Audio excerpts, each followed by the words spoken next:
لله إن الحمد لله نحمده ونستعينه ونستغفره ونعوذ بالله من شرور أنفسنا ومن سيئات أعمالنا من يهده الله فلا مضل له ومن يضلله فلا هادي له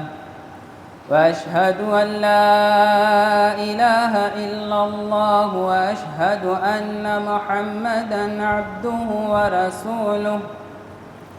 وأرسل رسوله بالحق بشيرا ونذيرا أما بعد فإن خير الحديث كتاب الله وخير الهدي هدي محمد صلى الله عليه وسلم وشر الأمور محدثاتها وكل محدثة بدعة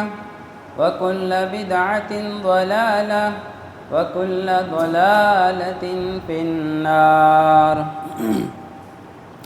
فأعوذ بالله من الشيطان الرجيم بسم الله الرحمن الرحيم يا أيها الناس اتقوا ربكم الذي خلقكم من نفس واحدة وخلق منها زوجها بث منهما رجالا كثيرا ونساء واتقوا الله الذي تساءلون به والأرحام إن الله كان عليكم رقيبا يا أيها الذين آمنوا اتقوا الله حق تقاته ولا تموتن إلا وأنتم مسلمون يا أيها الذين آمنوا اتقوا الله وقولوا قولا سديدا يصلح لكم أعمالكم ويغفر لكم ذنوبكم ومن يطع الله ورسوله فقد فاز فوزا عظيما وقال الله تبارك وتعالى في القرآن المجيد والفرقان الحميد لقد رضي الله عن المؤمنين إذ يبايعونك تحت الشجرة فعلم ما في قلوبهم فأنزل السكينة عليهم وأثابهم فتحا قريبا رب اشرح لي صدري ويسر لي أمري واحلل عقدة من لساني يفقهوا قولي ربي زدني علما بزرگان دین، نوجوانان اسلام، پردہ نشین اسلامی مائیں اور بہنیں، تمام قسم کی حمد و ثنا، کبریائی، جہ و جلال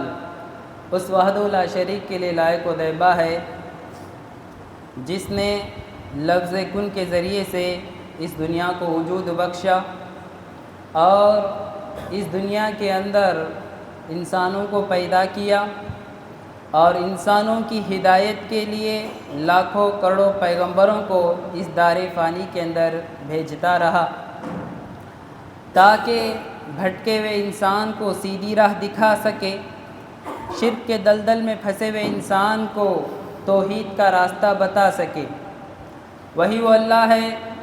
جس نے ہم تمام کو امت محمدیہ میں پیدا کیا اور اسلام کی دولت سے مالا مال کیا۔ وہی وہ اللہ ہے جو ہم تمام کی ضروریات کو پوری کرتا ہے۔ وہی وہ اللہ ہے جو آسمان سے بارش برسا کر کے اس مردہ زمین کو زندہ کر کے انسانوں کی روزی روٹی کا بندوبست کرتا ہے۔ وہی وہ اللہ ہے جس نے مجھے اور آپ کو جمعہ کا دن نصیب کیا اور اس مسجد میں حاضر ہونے کی توفیق بخشی، اور اسی طرح تمام انبیاء اور رسول پر درود و سلام ہو، خصوصاً میرے اور آپ کے آقا تاجدار مدینہ ساقی کوثر شافع محشر جناب محمد رسول اللہ صلی اللہ علیہ وسلم پر اللہم صلی وسلم علی نبینا محمد وبارک وسلم۔ محترم حضرات، آج اس کے خطبہ میں میرا موضوع ہے سیرت عثمان بن عفان رضی اللہ تعالی عنہ۔ اپنے موضوع پر روشنی ڈالنے سے پہلے میں آپ تمام سے اپیل کرتا ہوں کہ جو مقصد میں اور آپ گھر سے نہا دھو کر کے مسجد میں آئے ہیں،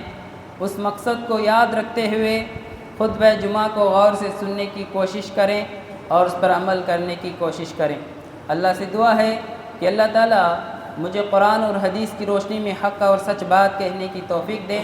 اور آپ تمام کو اور مجھے عمل کی توفیق دے، آمین۔ محترم حضرات اور خواتین اسلام،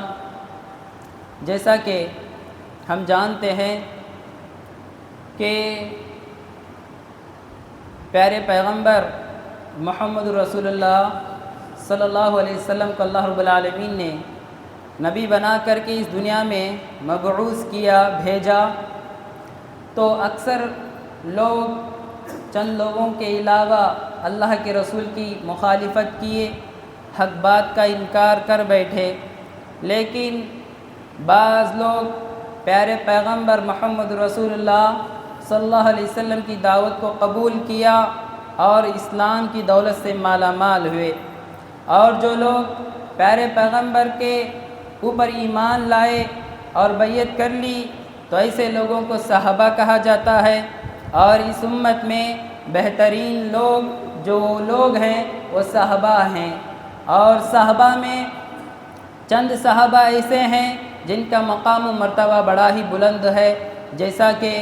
حدیث کی روشنی میں ہم دیکھتے ہیں، بخاری کی حدیث ہے تو اس کے اندر یہ بات ملتی ہے کہ تمام صحابہ میں سب سے افضل صحابی ابو بکر تھے، اور اس کے بعد عمر تھے، اس کے بعد عثمان رضی اللہ عنہم اجمعین تھے۔ تو یہاں پر یہ بات معلوم ہوئی کہ حدیث کے اعتبار سے بھی جو جن کا مقام تھا اس کے اندر بیان کیا گیا، تو اس میں تیسرے صحابی عثمان بن عفان رضی اللہ تعالی عنہ تھے۔ تو میرے محترم بھائیوں، ایک ایسے جلیل القدر صحابی ہے جن کی سیرت کا اگر ہم مطالعہ کریں تو ہمیں بہت سارے نصیحتیں ملتی ہیں، ان کی زندگی کا اثر ہم پر پڑتا ہے۔ اور اس صحابی کا نام جیسا کہ آپ جانتے ہیں کہ عثمان بن عفان رضی اللہ تعالیٰ عنہ ہے۔ اگر ان کا سلسلہ نسب ہم دیکھیں گے تو عثمان بن عفان بن ابی العاص بن امیہ بن عبد شمس بن عبد مناف بن قصی بن کلاب، ان کا یہ نام و نسب ہے۔ اور اسی طرح عبد مناف پر جا کر کے حضرت عثمان رضی اللہ تعالیٰ عنہ کا نسب اللہ کے رسول سے مل جاتا ہے۔ عبد مناف اس پیڑھی پر آنے کے بعد حضرت عثمان رضی اللہ تعالیٰ عنہ کا نسب نامہ مل جاتا ہے، گویا کہ ایک ہی درخت کے دو ٹہنیاں ہیں، اور مکہ کے اندر دو ہی خاندان ایسے تھے، بڑے ہی عزت دار تھے، بڑے ہی ان کا مقام و مرتبہ تھا، ایک ہے بنی امیہ کا خاندان اور ایک ہے بنو ہاشم کا خاندان، اور یہ دو لوگ کعبہ کی خدمت کیا کرتے تھے، تو اسی لیے لوگ انہیں بڑے ہی عزت کی نظر سے دیکھا کرتے تھے۔ اور اسی طرح عثمان رضی اللہ تعالیٰ عنہ کی والدہ کا نام عروہ بنت قریظ ہے، عروہ بنت قریظ، اور ان کا نسب ہم دیکھتے ہیں تو عروہ بن قریظ بن ربیعہ بن حبیب بن عبد شمس بن عبد مناف بن قصی ہے۔ مطلب عثمان رضی اللہ تعالیٰ عنہ کی والدہ کا نسب بھی اللہ کے رسول کے نسب نامے سے ملتا ہے۔ اور اسی طرح عثمان رضی اللہ تعالیٰ عنہ کے جو نانی تھے ام حکیم بیضہ بنت عبد المطلب، یہ پیارے پیغمبر محمد رسول اللہ صلی اللہ علیہ وسلم کے سگی پھوپھی تھے، جو ان کے والد یعنی پیارے پیغمبر کے والد عبداللہ کے سگی بہن تھے۔ اور ایک روایت کے متعلق اللہ کے رسول کے والد یعنی عبداللہ اور جو حضرت عثمان رضی اللہ تعالیٰ عنہ کی جو نانی ہیں ام حکیم، یہ جڑوا پیدا ہوئے تھے۔ تو گویا کہ رشتہ داری میں بڑے ہی قریب کے رشتہ دار عثمان رضی اللہ تعالیٰ عنہ تھے۔ اور اسی طرح اللہ کے یعنی حضرت عثمان رضی اللہ تعالیٰ عنہ کے والد یعنی عفان یہ دور جہالت کے اندر ہی وفات پا گئے تھے، اسلام قبول نہیں کیے۔ اور عثمان رضی اللہ تعالیٰ عنہ کی والدہ انہوں نے اسلام قبول کیا اور آپ کی دور خلافت میں وفات پا گئی۔ خود عثمان رضی اللہ تعالیٰ عنہ انہیں قبرستان لے گئے تھے۔ اور اسی طرح حضرت عثمان رضی اللہ تعالیٰ عنہ کی کنیت زمانے جاہلیت میں ابو عمرو تھی، لیکن جب اسلام قبول کیے، پیارے پیغمبر محمد رسول اللہ صلی اللہ علیہ وسلم کی دختر رقیہ رضی اللہ تعالی عنہا سے ان کی شادی ہو گئی، ان سے نکاح ہو گیا، تو ان کے بطن سے ایک بیٹا پیدا ہوا جس کا نام انہوں نے عبداللہ رکھا، تو جس کی وجہ سے وہ ابو عبداللہ کی کنیت سے جانے جائے لگے، مطلب وہاں سے انہوں نے اپنا کنیت ابو عبداللہ رکھی۔ اور اسی طرح عثمان رضی اللہ تعالیٰ عنہ یہ عام الفیل یعنی جو ہاتھیوں کا جو واقعہ ہے اس کے 6 سال بعد پیدا ہوئے، گویا کہ اللہ کے رسول سے عمر میں 6 سال چھوٹے تھے۔ اور اسی طرح انہیں ذوالنورین کے نام سے بھی پکارا جاتا ہے، 2 نور والے۔ کیوں؟ اس لیے ان کو یہ لقب دیا گیا، اس لیے کہ یہ پیارے پیغمبر محمد رسول اللہ صلی اللہ علیہ وسلم کی 2 بیٹیوں سے شادی کی تھی، ایک رقیہ رضی اللہ تعالیٰ عنہا، دوسری ام کلثوم۔ ان دونوں کا نکاح عثمان رضی اللہ تعالیٰ عنہ سے ہوا تھا۔ جب رقیہ کا انتقال ہو گیا تو اللہ کے رسول نے اپنی دوسری بیٹی ام کلثوم کو بھی ان کے نکاح میں دے دیا۔ اور یہ بدر کے میدان میں یعنی بدر کی جنگ میں جو اسلام کی سب سے پہلی جنگ ہے اس جنگ میں شریک نہیں ہوئے، اس کی وجہ یہی تھی کہ پیارے پیغمبر محمد رسول اللہ صلی اللہ علیہ وسلم کی لخت جگر رقیہ رضی اللہ تعالیٰ عنہا چیچک کی بیماری میں مبتلا تھی، تو پیارے پیغمبر نے انہیں کہا کہ آپ جنگ میں شریک ہونے کی ضرورت نہیں ہے، اگر آپ شریک بھی نہ ہوں تو آپ جنگ بدر میں شریک ہونے کے برابر ہیں، اور آپ کو اس میں برابر مال غنیمت میں جو حصہ ملے گا وہ آپ کو برابر ملے گا۔ تو حضرت عثمان رضی اللہ تعالیٰ عنہ پیارے پیغمبر کی بیٹی کی عیادت کے لیے، ان کی دیکھ بھال کے لیے مدینہ میں ہی رک جاتے ہیں، اور ادھر جنگ بدر کا جو معرکہ تھا جنگ جیت جاتی ہے، اور اس کے بعد لوگ واپس لوٹتے رہتے ہیں، تو اس وقت رقیہ رضی اللہ تعالیٰ عنہا کی وفات ہو گئی، تو خود عثمان رضی اللہ تعالیٰ عنہ اپنے ہاتھوں سے رقیہ رضی اللہ تعالیٰ عنہا کو دفن کر دیا۔ تو اس کے بعد اللہ کے رسول نے اپنی دوسری بیٹی کو حضرت عثمان بن عفان رضی اللہ تعالیٰ عنہ کے نکاح میں دے دیا۔ اور اسی طرح ان کا قبول اسلام کا واقعہ کیوں اس طرح سے ہے کہ ایک مرتبہ ابو بکر رضی اللہ تعالیٰ عنہ عثمان بن عفان رضی اللہ تعالیٰ عنہ سے ملاقات کرتے ہیں، تو حضرت ابو بکر رضی اللہ تعالیٰ عنہ انہیں دعوت دیتے ہیں کہ سمجھاتے ہیں کہ اے عثمان، آپ قوم کے بڑے سمجھدار آدمی ہیں، جو آپ کی قوم ان بتوں کو پوجا کرتی ہے، ان مردوں کو پکارتی ہے، ان بتوں کی عبادت کرتی ہے، کیا یہ تمہارے بت کیا تمہیں بات کر سکتے ہیں؟ کیا نفع و نقصان کے مالک ہیں؟ اس طرح سے سمجھانے کے بعد عثمان رضی اللہ تعالیٰ عنہ اور ابو بکر رضی اللہ تعالیٰ عنہ کی دعوت پر اسلام قبول کرنے کے لیے تیار ہو گئے۔ اچانک وہاں سے اللہ کے رسول کا گزر ہو رہا تھا، تو اتنے میں جب نظر پڑی تو اللہ کے رسول نے بھی انہیں دعوت پیش کی کہ میں اللہ کا رسول ہوں، کیا اے عثمان آپ اللہ پر ایمان لاؤ گے اور کلمہ پڑھ لو گے؟ تو عثمان رضی اللہ تعالیٰ نہ آگے دیکھا نہ پیچھے دیکھا، اور اللہ کے رسول نے انہیں دعوت دی کہ میں تمہیں رب کی جنت کی طرف دعوت دیتا ہوں، توحید کی طرف تمہیں دعوت دیتا ہوں۔ تو فوراً عثمان رضی اللہ تعالیٰ عنہ اس دعوت کو قبول کر کے اسلام قبول کر لیے۔ تو اس طرح انہوں نے اسلام کو قبول کیا۔ تو اب آئیے ہم عثمان رضی اللہ تعالیٰ عنہ کے چند فضائل جانتے ہیں کہ کیا فضائل احادیث میں وارد ہیں۔ اور اسی طرح یہ بات بھی آپ کو معلوم ہے کہ عثمان رضی اللہ تعالیٰ عنہ پیارے پیغمبر کو بڑے پسند تھے، اللہ کے رسول ان سے بڑے خوش تھے، اور آپ کو یہ واقعہ بھی معلوم ہے کہ سن 6 ہجری کے اندر جب 1400 صحابہ پیارے پیغمبر کے ساتھ عمرہ کرنے کے لیے نکلے تو صلح حدیبیہ کے موقع پر جب وہاں پر پہنچے، حدیبیہ کے مقام پر پہنچے تو مکہ کے لوگ عمرہ کرنے کے لیے نہیں دیے، تو اس وقت عثمان رضی اللہ تعالیٰ عنہ سفیر بن کر کے ان سے بات کرنے کے لیے گئے۔ تو جانے کے بعد قریش نے کہا کہ آپ آئے ہیں تو ہم آپ کو اکیلے کو عمرہ کرنے کا اجازت دیتے ہیں، آپ کر لیجئے۔ تو عثمان رضی اللہ تعالیٰ عنہ نے کہا کہ میں کیسے اپنے پیارے پیغمبر کو چھوڑ کر کے اکیلا عمرہ کر لوں، آپ سب کو اجازت دیجئے ورنہ میں بھی ایسے ہی لوٹ جاؤں گا۔ لیکن وہاں پر یہ افواہ پھیل جاتی ہے کہ عثمان رضی اللہ تعالیٰ عنہ کو قتل کر دیا گیا ہے۔ تو اس وقت اللہ کے رسول صلی اللہ علیہ وسلم اس مقام پر تمام صحابہ کو جمع کر کے ایک بیعت لی جس کا نام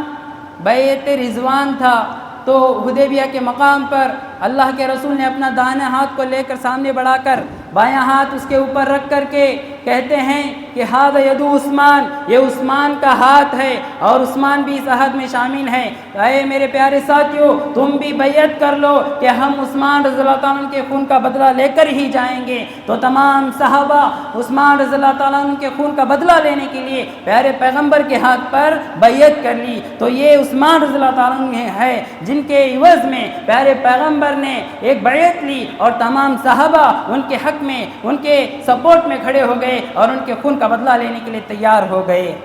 تو اسی طرح تو دیکھیے عثمان رضی اللہ تعالیٰ عنہ ایک ایسے صحابی ہیں جن کی زندگی میں ہی خود اللہ کے رسول انہیں شہید ہونے کی بشارت سنا دی، شہید ہونے کی بشارت سنا دی، جیسا کہ بخاری کے اندر حدیث موجود ہے، حدیث نمبر 3690 پر 9۔ انس بن مالک رضی اللہ تعالیٰ عنہ کہتے ہیں کہ ایک دن نبی کریم صلی اللہ علیہ وسلم احد کے پہاڑ پر چڑھے تو ان کے ساتھ ابو بکر بھی تھے، عمر بھی تھے، عثمان بھی تھے۔ تو اس میں اتنے میں احد کا پہاڑ ہلنے لگا، احد کا پہاڑ ہلنے لگا تو پیارے پیغمبر اپنے پیر سے اس پہاڑ پر مارتے ہوئے کہتے ہیں اسکن احد فلیس علیک الا نبی و صدیق و شہیدان۔ پیارے پیغمبر اس پہاڑ سے مخاطب ہو کر کہتے ہیں اے احد تھم جا، ٹھہر جا، تیرے اوپر ایک نبی ہے اور صدیق ہے، یعنی ابوبکر صدیق ہیں، اور اسی طرح 2 شہید ہیں۔ مطلب 2 شہید سے مراد یہاں پر عمر رضی اللہ تعالیٰ عنہ کی شہادت کی بھی پیشن گوئی کر دی گئی تھی، اور اسی طرح عثمان رضی اللہ تعالیٰ عنہ کی بھی شہادت کی پیشن گوئی اللہ کے رسول نے ان کی زندگی میں ہی کر دی تھی۔ اور اسی طرح مسلم کی ایک روایت میں آتا ہے، ابو ہریرہ رضی اللہ تعالیٰ عنہ کہتے ہیں کہ ایک مرتبہ اللہ کے رسول صلی اللہ علیہ وسلم ہرا پہاڑی پر چڑھ گئے، ہرا پہاڑی پر چڑھ گئے، وہاں ان کے پیارے نبی کے ساتھ عثمان رضی اللہ تعالیٰ عنہ تھے، اور اسی طرح ابوبکر تھے، عمر تھے، طلحہ تھے۔ تو اس وقت پہاڑ ہلنے لگا تو اللہ کے رسول نے یہی بات کہی اسکن ہرا ما علیک الا نبی و صدیق و شہید، اے ہرا تھم جا، ٹھہر جا، کہ اس لیے کہ تیرے اوپر ایک نبی ہے، صدیق ہے اور شہید ہے۔ شہید سے مراد یہاں پر عثمان بن عفان رضی اللہ تعالیٰ عنہ تھے جن کی بشارت اللہ کے رسول نے انہی کے زندگی میں ہی انہیں شہادت کی خوشخبری سنا دی گئی تھی۔ اور اسی طرح اللہ کے رسول صلی اللہ علیہ وسلم عثمان بن عفان رضی اللہ تعالیٰ عنہ سے اتنے خوش تھے کہ اپنی تیسری بیٹی کو دینے کے لیے تیار ہو گئے۔ ان کی نکاح میں ان سے شادی کروانے کے لیے تیسری بیٹی کا بھی ارادہ فرمایا، جیسا کہ حدیث میں آتا ہے، طبرانی کی حدیث ہے، جب کلثوم رضی اللہ تعالیٰ عنہ کا انتقال ہو گیا تو جب عثمان رضی اللہ تعالیٰ عنہ قبر پر ٹھہرے ہوئے تھے تو اس وقت وہاں پر لوگ بھی موجود تھے، تو اللہ کے رسول نے حکم دیتے ہوئے کہا زوجوا عثمان لو كانت عندي ثالثة لزوجته۔ پیارے پیغمبر کہتے ہیں کہ لوگوں تم عثمان کا نکاح کرا دو، ان کی شادی کرا دو، اگر میرے پاس اگر تیسری بیٹی بھی ہوتی تو میں انہیں ہی عطا کرتا۔ تو دیکھیے اللہ اکبر، اللہ اکبر، پیارے پیغمبر کا ارادہ دیکھیے کہ اگر ہمارے معاشرے کا معاملہ دیکھ لیجئے، اگر ہم اپنی ایک بیٹی کو دے دیتے ہیں تو اس کے اخلاق اتنے بگڑے ہوتے ہیں کہ اسے دوسری بیٹی دینا پسند نہیں کرتے، لیکن عثمان بن عفان رضی اللہ تعالیٰ عنہ کے اتنے اچھے اخلاق تھے کہ اپنی بیویوں کے ساتھ اتنا احسان اور اچھا سلوک کرتے تھے، تو جس کی وجہ سے پیارے پیغمبر نے جب کلثوم کا بھی انتقال ہو گیا، وہ وفات پا گئی، تو پیارے پیغمبر نے عثمان رضی اللہ تعالیٰ عنہ کو تیسری بیٹی دینے کے لیے تیار ہو گئے۔ اور اسی طرح کی روایت میں آتا ہے کہ پیارے نبی کہتے ہیں کہ اگر میرے پاس 10 بیٹیاں ہوتی تو ایک کے بعد دیگرے اگر وہ انتقال کر جاتی تو میں عثمان کو تمام کی تمام بیٹیاں نکاح میں دے دیتا۔ اللہ اکبر، یہ ہے عثمان بن عفان کا مقام۔ اور اسی طرح عثمان بن عفان رضی اللہ تعالیٰ عنہ کے اخلاق پیارے پیغمبر کے اخلاق سے بڑے ملتے جلتے تھے اور بڑے مشابہت رکھتے تھے۔ تو طبرانی کی حدیث موجود ہے، ایک مرتبہ پیارے پیغمبر محمد رسول اللہ صلی اللہ علیہ وسلم اپنی بیٹی کے گھر جاتے ہیں، یعنی کلثوم ان کی نکاح میں تھی، تو جاتے ہیں تو دیکھتے ہیں کہ کلثوم عثمان بن عفان رضی اللہ تعالیٰ عنہ کے سر دھو رہی ہے۔ تو اس کے بعد اللہ کے رسول صلی اللہ علیہ وسلم دیکھ کر کے کہتے ہیں، یا بنیہ احسنی ابی عبداللہ فإنہ اشبہ اصحابی بی خلقا، اے پیاری بیٹی کلثوم، تم اپنے شوہر کی اچھی سے خدمت کرو، ان کے ساتھ اچھا سلوک کرو، اس لیے کہ یہ سب سے زیادہ میرے اخلاق سے مشابہ رکھنے والے ہیں، میرے اخلاق کی طرح ان کے اخلاق ہیں، یعنی بڑے میچنگ کرنے والے اخلاق ہیں۔ تو اتنے بڑے کریمانہ اخلاق تھے ان کے، بڑے شریفانہ اخلاق تھے، بڑے عزت دار عثمان رضی اللہ تعالیٰ عنہ تھے۔ اور اسی طرح عثمان رضی اللہ تعالیٰ عنہ سب سے زیادہ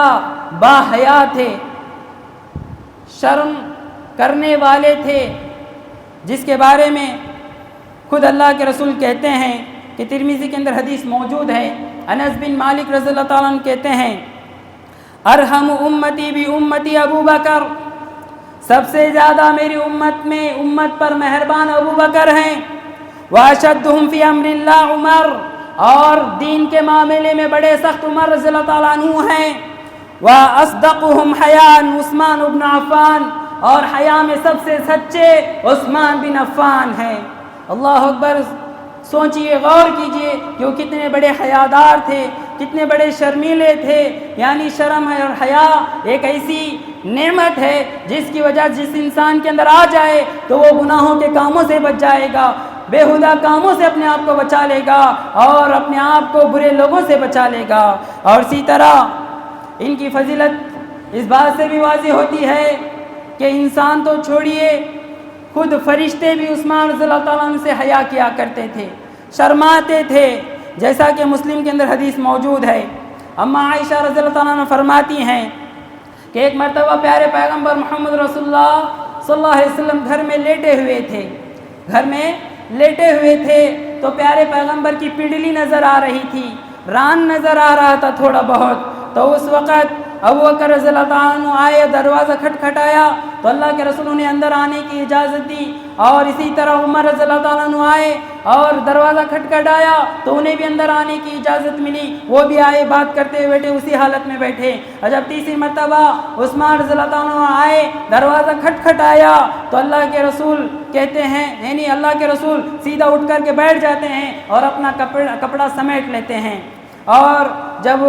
صحابہ چلے گئے تو اما عائشہ پیارے پیغمبر محمد رسول اللہ صلی اللہ علیہ وسلم سے سوال کرتی ہیں، اے میرے سرتاج، اے میرے آقا، کیا بات ہے کہ میں یہ بات کو غور کیا کہ ابو بکر آئے تو آپ اسی حالت میں ان سے بات چیت کی، عمر آئے تو ان سے ایسے ہی بات چیت کی، جب عثمان بن عفان آئے تو آپ سیدھا اٹھ کر کے بیٹھ گئے اور اپنا کپڑے کو سمیٹ لیا، کیا وجہ ہے؟ تو اس وقت اللہ کے رسول صلی اللہ علیہ وسلم کہتے ہیں، الا استحی من رجل تستحی منہ الملائکہ، عائشہ کیا میں اس آدمی سے شرم و حیا نہ کروں جس آدمی سے خود فرشتے شرم و حیا کرتے ہیں؟ اللہ اکبر، اتنے بڑے شرم و حیا کے پیغمبر تھے عثمان بن عفان رضی اللہ تعالیٰ عنہ۔ اور اسی طرح اللہ کے رسول صلی اللہ علیہ وسلم ان کے حق میں خاص کر کے دعا فرمائی، جیسا کہ حدیث میں آتا ہے، بزار کی حدیث ہے کہ اللہ کے رسول صلی اللہ علیہ وسلم عائشہ رضی اللہ تعالیٰ عنہ کے گھر میں داخل ہوئے تو دیکھا کہ وہاں پر گوشت رکھا ہوا ہے تو اللہ کے رسول صلی اللہ علیہ وسلم پوچھتے ہیں، من بعث ھذا، عائشہ یہ اس گوشت کو کس نے بھیجا، کس نے تحفہ عطا کیا؟ تو اس کے بعد وہ کہتی ہیں کہ عثمان بن عفان نے یہ عطا کیا ہے، تو فوراً اللہ کے رسول صلی اللہ علیہ وسلم ہاتھ اٹھا کر کے ان کے حق میں دعا کرنا شروع کر دیتے ہیں۔ تو یہ تھے عثمان بن عفان۔ اور اسی طرح عثمان بن عفان کو 2 ہجرتیں کرنے کا موقع ملا، 2 ہجرتیں کرنے کا موقع ملا۔ ایک ہجرت حبشہ کی طرف، مکہ کے اندر جب کفار مسلمانوں کو ستانا شروع کر دیے، مسلمانوں کو تنگ کرنا شروع کر دیے، تو پیارے پیغمبر کی طرف سے یہ اجازت ملی کہ آپ حبشہ کو چلے جائیں، وہاں پر عیسائی بادشاہ ہے، بڑا امن و سکون کا گہوارہ اس کے پاس ہے۔ تو اس وقت عثمان بن عفان رضی اللہ تعالیٰ عنہ اپنی بیوی کے ساتھ وہاں پر سفر کرتے ہیں، ہجرت کرتے ہیں۔ جیسا کہ آتا ہے حدیث میں کہ 11 مرد 4 عورتیں تھیں، تو اس میں سب سے پہلا جوڑا جو میاں بیوی ہجرت کی تو وہ عثمان بن عفان اور ان کی اہلیہ تھی۔ اور اسی طرح دوسری ہجرت جب اللہ کے رسول مدینہ تشریف لائے تو عثمان رضی اللہ تعالیٰ عنہ بھی مدینے کی بھی ہجرت فرمائی، اور ہجرت کرنا اس دور میں یہ سب سے بڑے ثواب کا کام تھا۔ اور اسی طرح عثمان رضی اللہ تعالیٰ عنہ جب ایمان لائے، پیارے پیغمبر کے ہاتھ پر بیعت کر لی، تو کبھی بھی اللہ کے رسول کی نافرمانی نہیں کی، کبھی بھی ناراضی کا کوئی ایسا کام نہیں کیا جس کی وجہ سے پیارے پیغمبر ناراض ہو جاتے، جیسا کہ بخاری کے اندر حدیث موجود ہے۔ خود عثمان بن عفان اپنی زبان سے کہتے ہیں وَصَحِبْتُ رَسُولُ اللَّهِ صلی اللہ علیہ وسلم وَبَايَعْتُهُ فَوَاللَّهِ مَا عَصَيْتُهُ وَلَا غَشَشْتُهُ حَتَّى تَوَفَّهُ اللَّهُ۔ عثمان بن عفان کہتے ہیں کہ میں نے پیارے پیغمبر محمد رسول اللہ صلی اللہ علیہ وسلم کی صحبت کو اختیار کیا تھا، اور جب سے میں نے پیارے پیغمبر پر ایمان لایا اور بیعت کر لی تو میں نے کبھی بھی ان کی نافرمانی نہیں کی اور نہ تو دھوکہ دیا، یہاں تک کہ اللہ نے پیارے پیغمبر کو موت دے دی۔ یعنی اللہ کے رسول کی آخری حیات تک، آخری سانس تک بھی عثمان رضی اللہ تعالیٰ عنہ پیارے پیغمبر کو ہمیشہ خوش کرتے رہے، ان کی نافرمانی نہیں کی، ان کے حکموں کے مطابق زندگی گزاری۔ اور اسی طرح جیسا کہ میں نے شروع میں بتلایا کہ عثمان بن عفان یہ سابقون الاولون میں سے ہیں، یعنی جو سب سے پہلے اللہ کے رسول کے ہاتھ پر بیعت کی اور ایمان لائے، اسلام قبول کیا، جیسا کہ حدیث میں آتا ہے ابو بکر رضی اللہ تعالیٰ عنہ، اور اسی طرح زید بن حارثہ اور علی، اور چوتھے نمبر پر عثمان بن عفان رضی اللہ تعالیٰ عنہ پیارے پیغمبر کے ہاتھ پر اسلام قبول فرمایا۔ اور اسی طرح ان کا مقام و مرتبہ بھی اسی طرح ہے، جیسا کہ بخاری کی حدیث میں ہے کہ عبداللہ بن عمرو فرماتے ہیں کہ كنا في زمن النبي صلی اللہ علیہ وسلم لا نعدل بأبي بكر عهدا ثم عمر ثم عثمان ثم نترك اصحاب النبي صلی اللہ علیہ وسلم لا نفاضل بينهم۔ ہم پیارے پیغمبر کے زمانے میں ابو بکر کو پہلا نمبر دیتے تھے، اس کے بعد عمر کو، اس کے بعد عثمان کو، اور اس کے بعد تمام صحابہ کو چھوڑ دیتے، کسی کو کسی پر فوقیت اور فضیلت نہیں دیتے تھے۔ تو یہ دیکھیے، یہ بھی ایک خلافت کا ایک مسئلہ آتا ہے، تو لوگ کہتے ہیں کہ عثمان رضی اللہ تعالیٰ عنہ علی رضی اللہ تعالیٰ عنہ کا حق چھین لیا، لیکن بخاری کی حدیث بتا رہی ہے کہ سب سے پہلے ابو بکر کا مرتبہ ہے، اس کے بعد عمر کا، اس کے بعد عثمان کا، اس کے بعد علی کا، تو اس کے بعد دیگر صحابہ کا۔ تو یہ بخاری کی حدیث بھی ہمیں دلیل ہے کہ سب سے پہلے ابو بکر خلیفہ بنے، عمر اس کے بعد خلیفہ بنے، اور اس کے بعد تیسرے نمبر پر عثمان رضی اللہ تعالیٰ عنہ خلیفہ بنے۔ اور اسی طرح عثمان رضی اللہ تعالیٰ عنہ عشرہ مبشرہ میں سے ہیں، 10 صحابہ میں جو اللہ کے رسول نے 10 صحابہ کو ایک ہی مرتبہ میں خوشخبری سنائی تھی، ان میں سے ایک عثمان رضی اللہ تعالیٰ عنہ بھی ہیں۔ اور اسی طرح اللہ کے رسول صلی اللہ علیہ وسلم انہیں 12 عثمان رضی اللہ تعالیٰ عنہ کو جنت کی بشارت سنائی، جنت کی بشارت سنائی، اس کے باوجود بھی عثمان رضی اللہ تعالیٰ عنہ کی یہ حالت تھی کہ وہ کسی قبر پر جاتے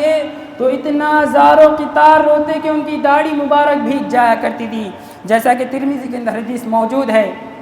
ان کے آزاد کردہ غلام ہانی فرماتے ہیں کہ عثمان رضی اللہ تعالیٰ عنہ جب کسی قبر پر جاتے تو اتنا روتے کہ ان کی داڑھی بھیگ جایا کرتی۔ ان سے پوچھا جاتا کہ آپ اس قدر کیوں روتے ہیں، تو کہتے ہیں کہ میں نے پیارے پیغمبر سے سنا ہے کہ ان اول القبر منازل الآخرہ، یہ قبر آخرت کے پہلے یعنی تمام منزلوں میں سب سے پہلی منزل ہے۔ فإن نجا منہ، جو آدمی یہاں پر کامیاب ہو گیا وہ کامیاب ہو گیا، اور جو یہاں پر ناکام تو وہ ناکام ہو گیا۔ تو اس قدر وہ رویا کرتے، جنت کی خوشخبری سننے کے باوجود بھی، انہیں ٹکٹ دے دی گئی تھی کہ آپ جنتی ہیں، تو اس کے باوجود بھی وہ اس قدر رویا کرتے تھے۔ اور اسی طرح یہ بات مجھے اور آپ کو معلوم ہے کہ عثمان رضی اللہ تعالیٰ عنہ بڑے سخی تھے، اللہ کے راستے میں اپنا مال خرچ کرنے والے تھے، اور انہیں اللہ کے رسول نے کئی مرتبہ جنت کی بشارت دی۔ اس کی سب سے بڑی وجہ یہی ہے کہ وہ اپنے مال کو صحیح وقت پر صحیح جگہ پر خرچ کیا، جس کی بنا پر پیارے پیغمبر نے انہیں کئی مرتبہ جنت کی بشارت سنا دی۔ جیسا کہ آپ جانتے ہیں کہ جب مدینہ کو صحابہ آئے تو یہودیوں کا وہاں پر قبضہ تھا، تو یہودی کے پاس ایک بیر روما تھا، تو وہ مسلمانوں کو پانی بیچا کرتا تھا۔ تو پیارے پیغمبر نے اعلان کیا، کون ہے جو اس کنویں کو خرید کر کے مسلمانوں کو وقف کر دے تو میں اسے جنت کی بشارت دوں گا۔ تو عثمان رضی اللہ عنہ آگے بڑھے اور 30,000 درہم کے عوض اس کنویں کو خرید کر کے مسلمانوں کو پانی پینے کے لیے وقف کر دیا۔ اور اسی طرح پیارے پیغمبر ایک مرتبہ اعلان کرتے ہیں کہ مسجد نبوی کی توسیع کے لیے صحابہ بڑھ گئے تھے، نماز پڑھنے کے لیے جگہ نہیں تھی، تو یعنی جب اللہ کے رسول اعلان کرتے ہیں کون ہے جو مسجد کے جو بازو میں جو جگہ ہے اسے خرید کر کے اللہ کے لیے وقف کر دے تو میں اس سے بہترین جگہ یعنی جنت میں اس کی ضمانت دوں گا اور اس کی مغفرت کی ضمانت دوں گا۔ تو عثمان رضی اللہ عنہ آگے بڑھے اور 25,000 درہم کے ذریعے سے اس جگہ کو خرید کر کے مسلمانوں کے لیے وقف کر دی، مسجد کے لیے وقف کر دی۔ اور اسی طرح میں اور آپ ایک بارہ واقعہ سنتے ہیں کہ جنگ تبوک کے موقع پر بڑی سختی کا دور تھا، بڑی تنگی کا دور تھا، تو اس وقت پیارے پیغمبر اعلان کرتے ہیں کہ جیسے عشرہ کے لیے جو انسان سامان کا انتظام کرے گا یا اس کے لیے اپنا تعاون پیش کرے گا میں اس کے لیے جنت کی بشارت دوں گا۔ تو اس وقت حضرت ابو بکر عمر بھی تھے، تو وہ بھاگے بھاگے جاتے ہیں، حضرت عمر رضی اللہ تعالیٰ عنہ گھر کا آدھا سامان لاتے ہیں اور اللہ کے رسول کے سامنے رکھ دیتے ہیں، تو کہتے ہیں اللہ کے رسول پوچھتے ہیں کہ عمر تم نے کیا چھوڑا ہے اپنے گھر والوں کے لیے؟ تو عمر رضی اللہ تعالیٰ عنہ کہتے ہیں کہ میں نے آدھا سامان اپنے گھر والوں کے لیے چھوڑ کر آیا ہوں، آدھا آپ کے خدمت میں لا کر کے پیش کیا ہوں۔ اور اس کے بعد ابو بکر سارا سامان ڈھو کر کے آتے ہیں اور کہتے ہیں کہ اللہ کے رسول میں نے پورا سامان اللہ کے راستے میں خرچ کر دیا ہے اور میرے گھر والوں کے لیے اللہ رسول کو چھوڑ کر آیا ہوں۔ اور اسی طرح اس جنگ تبوک کے لیے عثمان بن عفان کا سب سے بڑا تعاون تھا، جیسا کہ نسائی اور ترمذی کے اندر حدیث موجود ہے کہ اللہ کے رسول جب لوگوں سے کہا کہ لوگوں اللہ کے لیے مال خرچ کرو، اس جنگ کے لیے تیاری کے لیے اپنا مال تعاون کرو، اللہ کے راستے میں خرچ کرو، تو عثمان رضی اللہ تعالیٰ عنہ 940 اونٹ اللہ کے راہ میں قربان کر دیتے ہیں، اس جنگ کی تیاری کے لیے دے دیتے ہیں، 60 گھوڑے عطا کر دیتے ہیں اور 1000 سونے کے درہم لا کر کے اللہ کے رسول کے گود میں اڈیل دیتے ہیں۔ تو اللہ کے رسول صلی اللہ علیہ وسلم بڑے خوش ہوتے ہیں، بڑے خوش ہو کر کے دعا دیتے ہیں، یعنی یہ بات کہتے ہیں کہ ما ضر عثمان ما عمل بعد اليوم، اگر عثمان آج کے بعد اس نیکی کے بعد کوئی نیکی نہ بھی کرے تو اسے کوئی نقصان ہونے والا نہیں ہے۔ اللہ اکبر۔ میرے محترم بھائیو سوچئے کہ کس طرح سے وہ اپنے مال کو اللہ کے راستے میں دینے والے تھے۔ اور اسی طرح خلیفہ جب منتخب کیے گئے عمر رضی اللہ عنہ کے مشورے سے، تو جب عثمان بن عفان رضی اللہ عنہ نے اپنے دور کے اندر بڑے بڑے علاقوں کو فتح کیا، ان کے کارناموں میں سے جیسا کہ آتا ہے کہ آرمینیا، خراسان، کرمان، سجستان، افریقہ، قبرص، یہ تمام کے تمام علاقے عثمان رضی اللہ عنہ کے دور خلافت میں جیتے گئے۔ اور اسی طرح عثمان رضی اللہ عنہ کے دور میں سب سے پہلا بحری بیڑا تیار کیا گیا، یعنی سمندر میں چل کر کے جہاد کرنے والے جہازوں کو بنایا گیا، اور اس کے عوض طرابلس، الجزائر، مرقو، بڑے بڑے علاقوں کو انہوں نے فتح کیا۔ اور جو عمر رضی اللہ عنہ کے دور میں 22 ارب میل پر جو اسلامی حکومت پھیلی ہوئی تھی اسے ڈبل کر دیا، 44 ارب میل کے فاصلے پر اسے عثمان رضی اللہ تعالیٰ عنہ نے پھیلا دیا۔ اور عثمان رضی اللہ تعالیٰ عنہ امت کو اختلافات سے بچانے کے لیے قرآن کو ایک لہجے میں ایک قرات پر جمع کیا اور ان کے نسخے تیار کر کے ہر ملک میں پھیلا دیا۔ اور اسی طرح عثمان رضی اللہ تعالیٰ عنہ کی خلافت کی پیشن گوئی پیارے پیغمبر نے انہیں پہلے ہی عطا کر دی تھی۔ اما عائشہ فرماتی ہیں کہ پیارے نبی صلی اللہ علیہ وسلم نے کہا یا عثمان انہ لعل اللہ یقمسک قمیصا فإن ارادوک علی خلعہ فلا تقلع لهم۔ پیارے پیغمبر عثمان بن عفان سے کہتے ہیں کہ اے عثمان اللہ تعالیٰ تجھے ایک ایسا کرتا پہنانے والا ہے، تو اسے مت اتارنا۔ کچھ باغی لوگ ہوں گے تیرے اس کرتے کو اتارنے کی کوشش کریں گے، لیکن تو ان کے لیے اپنے کرتے کو مت اتارنا۔ یہاں مطلب کرتے سے مراد خلافت تھی، انہیں خلیفہ بنانے جانے کی پیشن گوئی پیارے نبی نے دے دی تھی۔ اور جیسا کہ میں اور آپ جانتے ہیں کہ اتنا سب کچھ اسلام کے لیے قربان کرنے کے بعد ان کے دور میں، آخری دور میں 35 ہجری میں ایک فتنہ اٹھتا ہے عبداللہ بن سبا کا، کہ وہ لوگوں کو ورغلاتا ہے کہ عثمان کی خلافت برابر نہیں ہے، عثمان نے علی کا حق چھین لیا ہے، اللہ کے رسول کے خاندان والوں کا حق چھین لیا ہے، وہ اپنے رشتے ناتوں کو بیت المال سے پیسے عطا کرتا ہے، مال عطا کرتا ہے۔ اس طرح سے غلط افواہیں اٹھائی گئی۔ جب یہ افواہ پھیلی تو چند لوگ اس کے ساتھ ہو گئے، تو بڑے درد مندانہ سے انہیں شہید کیا گیا۔ شہادت کا واقعہ ہم سنتے ہیں، پڑھتے ہیں تو رونگٹے کھڑے ہو جاتے ہیں۔ اپنی شہادت سے پہلے یعنی 40 دن تک ان کے گھر کو باغیوں نے گھیر لیا، ان کے گھر کے اندر پانی اور کھانا جانے سے روک دیا گیا۔ جو صحابی مسلمانوں کے لیے کنواں خرید کر کے وقف کر دیا تھا، اس صحابی کو آخری حالت میں پانی پینے کے لیے ترسایا گیا، اور جس صحابی نے مسجد کے لیے جگہ وقف کر دی تھی اس مسجد میں جا کر نماز پڑھنے سے روک دیا گیا۔ تو حضرت عثمان رضی اللہ تعالیٰ عنہ چھت پر چڑھتے ہیں، لوگوں کو جمع کر کے پوچھتے ہیں اے لوگوں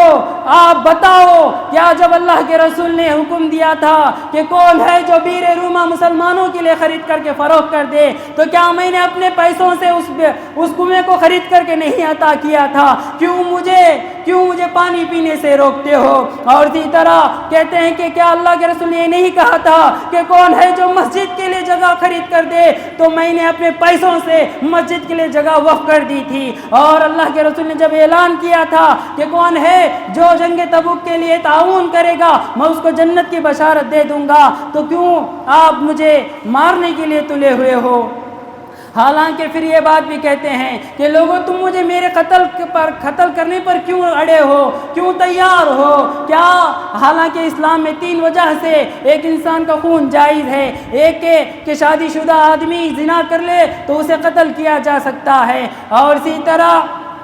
کوئی دین سے مرتد ہو جائے تو اسے قتل کیا جا سکتا ہے، یا کوئی زنا کر لے یا کوئی اسلام سے بغاوت کر جائے تو اسے قتل کیا جا سکتا ہے۔ حالانکہ میں نے کوئی زنا نہیں کیا ہے، نہ تو میں کافر ہوں نہ تو میں دین سے مرتد ہوں، تو اس طرح سے انہوں نے اعلان کیا۔ سوچیے میرے محترم بھائیوں،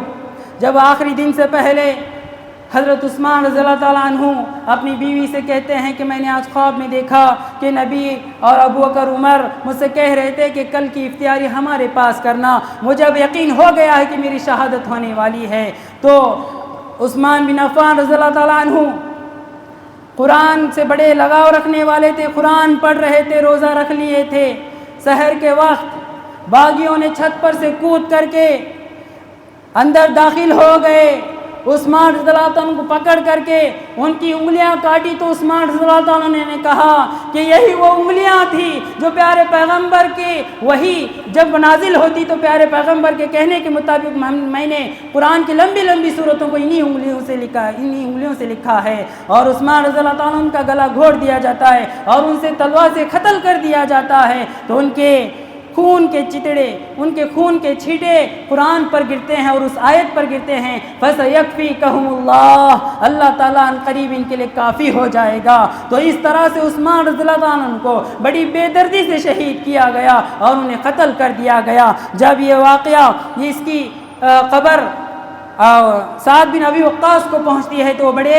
مستجاب الدعویٰ تھے، تو دعا کرتے ہیں کہ اللہم اندمہم وخذہم، اے اللہ ان کافروں کو، ان باغیوں کو ان کی حالت پر پہنچا دے، ان کو تو پکڑ لے۔ تو کہا جاتا ہے کہ کوئی بھی عثمان رضی اللہ عنہ کا باغی جو قاتل تھا اپنی نیچرل موت نہیں مرا، طبی موت نہیں مرا، بلکہ معاویہ رضی اللہ عنہ نے ایک ایک کو پکڑ کر کے اپنے خلافت کے دور میں قتل کروا دیا۔ اللہ اکبر۔ اس طرح سے انہیں مظلومانہ طور پر قتل کیا گیا، ان کا پانی بند کر دیا گیا۔ جو صحابی اللہ کے لیے تمام چیزیں وقف کر دی، اس کے باوجود بھی باغیوں نے ان کے خلاف اس طرح سے سازش کر کے انہیں قتل کر دیا گیا۔ وہی معاملہ آج بھی لوگوں میں چلتا ہے کہ جب محرم کا مہینہ آتا ہے تو اس طرح سے عثمان رضی اللہ عنہ پر کیچڑ اچھالا جاتا ہے، معاویہ رضی اللہ عنہ پر کیچڑ اچھالا جاتا ہے، نہ جانے افواہیں کی باتیں کرتے رہتے ہیں۔ تو اس طرح سے 40 دن تک انہیں تڑپا کر کے انہیں شہید کر دیا گیا۔ اسی منظر کو انور جلالی نے اپنی شعر کے اندر کہتا ہے 40 دنوں پاس میں دانا تھا نہ پانی، یہ ایک حقیقت ہے نہ قصہ نہ کہانی، قرآن کے پاروں پہ لہو کی وہ روانی، لائے کوئی کیا ڈھونڈ کے اس شخص کا ثانی، وہ صبر کے احساس کا ایک کوہ گراں تھا، وہ شخص بڑھاپے میں بھی حد درجہ جواں تھا۔ میرے محترم بھائیوں، یہ تھے عثمان بن عفان رضی اللہ تعالیٰ عنہ، جن کی زندگی سے ہمیں بہت سارے نصیحتیں ملتی ہیں، لیکن میں وقت ساتھ نہیں دے رہا ہے۔ دیکھیے ان کی زندگی سے ہمیں بڑی بڑی نصیحتیں ملتی ہیں۔ مال ہونے کے باوجود بھی وہ بڑے حیادار تھے، مال ہونے کے باوجود بھی وہ کبھی بھی گھمنڈی میں مبتلا نہیں ہوئے، مال آنے کے بعد بھی وہ اس مال کو ایسے ہی بیکار نہیں کیا بلکہ اللہ کے راستے میں خرچ کیا۔ تو میرے محترم بھائیوں، اللہ نے ہمیں بھی مال دیا ہے تو اسے غلط کاموں میں استعمال کرنے کے بجائے اللہ رب العالمین کے راستے میں اگر ہم استعمال کریں گے تو یہی مال ہمیں انشاءاللہ جنت میں پہنچائے گا۔ اگر ہم اپنے مال کو بے تکا استعمال کر لیں گے، غلط جگہ پر استعمال کریں گے تو یہی مال ہمیں جہنم میں لے جا کر پھینک دے گا۔ تو بہرحال میرے محترم بھائیوں، آپ تمام جانتے ہیں کہ یہاں پر آنے کے میرا 2 مقصد ہے، ایک تو خطبہ دینا، دوسرا ہے کہ شہر مدغل کے اندر ایک مسجد تعمیر کی جا رہی ہے۔ تو ہم نے عثمان رضی اللہ عنہ کا واقعہ سنا کہ جب جیسے ان کے سامنے اعلان کیا گیا کہ مسجد کے لیے جگہ وقف کر دیں تو انہوں نے اٹھ کر کے مسجد کے لیے وقف کر دی۔ تو اسی طرح میں آپ تمام حضرات سے اپیل کرتا ہوں کہ شہر مدغل کے اندر جو نئی مسجد تعمیر ہو رہی ہے مسجد ابراہیم کے نام سے، تو اس مسجد کے لیے آپ جاتے ہوئے زیادہ سے زیادہ تعاون کیجیے، عثمان رضی اللہ عنہ کی سیرت کو اپنائیے اور اپنے مال کو اللہ کے راستے میں خرچ کرنے کی کوشش کیجیے، انشاءاللہ اللہ تعالیٰ آپ کو بھی جنت دے گا۔ اور پیارے نبی کی حدیث ہے من بنا للہ مسجدا بنا اللہ لہ بیتا فی الجنہ، کہ جو انسان اللہ کے لیے کوئی گھر بناتا ہے، مسجد بناتا ہے، تو اللہ رب العالمین کا وعدہ ہے کہ اس کے لیے جنت میں ایک عالیشان محل بنائے گا۔ جتنا آپ کی طاقت و قوت ہے زیادہ سے زیادہ اس مسجد کے لیے تعاون دیتے ہوئے جائیں۔ اللہ سے میں دعا کرتا ہوں کہ اللہ تعالیٰ مجھے اور آپ کو کہنے سننے سے عمل کرنے کی توفیق عطا فرمائے، اور عثمان رضی اللہ تعالیٰ عنہ کی طرح زندگی گزارنے کی اللہ ہمیں توفیق بخشے، اور عثمان رضی اللہ تعالیٰ عنہ کی طرح اپنے مال کو اللہ کے راستے میں خرچ کرنے کی توفیق عطا فرمائے۔ اور جو کوئی بھی بیمار ہیں، پریشان حال ہیں، اللہ تعالیٰ ان تمام کی بیماریوں کو، پریشانی کو دور عطا فرمائے اور صحت عاجلہ کاملہ عطا فرمائے۔ اللہ ہمیں جب تک زندہ رکھے، ایمان پر، اسلام پر زندہ رکھے، جب ہمیں موت عطا فرمائے تو ایمان پر ہمیں موت عطا فرمائے۔ آمین ثم آمین، وآخر دعوانا رب العالمین۔